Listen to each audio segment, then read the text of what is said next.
টেলিগ্রামে প্রেম, মাদ্রাসার ছাত্রীকে যৌনপল্লীতে বিক্রি, গ্রেপ্তার এক। সিরাজগঞ্জে নিজেকে নবী দাবি যুবককে গণপিটুনি। সংবিধানে আল্লাহর উপর আস্থা ও বিসমিল্লাহ সংযোজনের দাবি জামাতে ইসলামী। নোয়াখালী সদর উপজেলায় এক কিশোরী মাদ্রাসার ছাত্রীকে প্রেমের ফাঁদে ফেলে ঢাকা নিয়ে যৌনপল্লীতে বিক্রি করে দেওয়ার ঘটনা ঘটেছে। এতে প্রধান আসামি শুভজিৎ মণ্ডলকে গ্রেপ্তার করেছে র্যাব 11 ও র্যাব 6।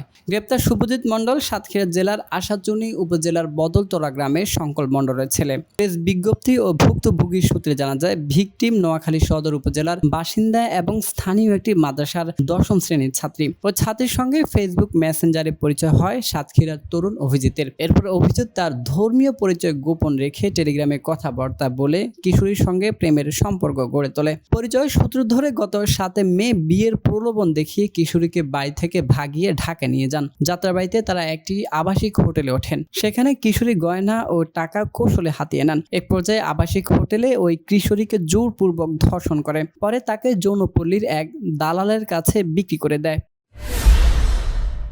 সংবিধানে আল্লাহর উপর পূর্ণ আস্থা এবং বিসমিল্লাহির রহমানির রহিম সংযোজনের দাবি জানিয়েছেন বাংলাদেশ জামাতে ইসলামী। গতকাল বুধবার ঢাকার ফরেন সার্ভিস একাডেমিতে জাতীয় ঐক্যমত কমিশনের সংলাপে অংশ নিয়ে এ দাবি জানান দলটি। জামাতের নায়েবে আমির ডক্টর সৈয়দ আবদুল্লাহ মোহাম্মদ তাহের বলেন, অধিকাংশ রাজনৈতিক দলও এই প্রস্তাবে একমত, পিসিবি ব্যতীত। এ সময় তিনি প্রস্তাবিত জাতীয় সাংবিধানিক কাউন্সিল বাতিল করে নিরপেক্ষ নিয়োগ কমিটি গঠনের দাবি জানান, যাতে গুরুত্বপূর্ণ সাংবিধানিক পদে এককভাবে প্রধানমন্ত্রী নিয়োগ দিতে না পারে। তিনি অভিযোগ করেন, অতীতে প্রশাসনের নৈরাজ্য ও পদপাত দুষ্ট নিয়োগের পেছনে এই একক ক্ষমতাই দায়ী ছিল।